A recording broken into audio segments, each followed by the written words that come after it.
اللہ اور اس کے رسول کی ذات پر تو مسلمان کو ایسا یقین ہونا چاہیے جیسے کہ باہر دن ہو رہا ہو، شریعت یہ کہے، اللہ اور اس کے رسول کا یہ فرمان ہو کہ یہ رات ہے، تو بندہ بولے یہ رات ہے، ایسا یقین ہونا چاہیے۔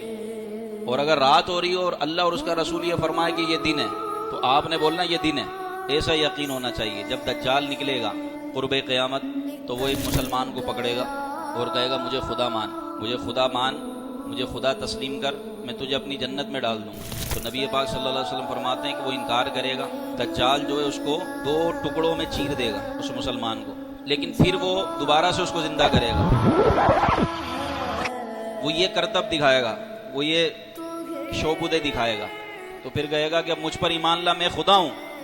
وہ بندہ مومن بولے گا مجھے تو اب اور یقین ہو گیا تو ہی دجال ہے، کیونکہ میرے نبی نے پہلے ہی فرما دیا تھا کہ وہ اس طرح کی حرکتیں کرے گا، ایسے شعبدے دکھائے گا، ایسی حیرت انگیز کارنامے کرے گا، اور فرمایا تھا کہ وہ دجال ہوگا، تو میں تجھ پر ایمان نہیں لاؤں گا کیونکہ میرے نبی نے پہلے ہی فرما دیا تھا۔ یہ ہے یقین۔ اور یہ کون ہوں گے؟ حضرت خضر علیہ السلام، جن کے ساتھ یہ کرے گا۔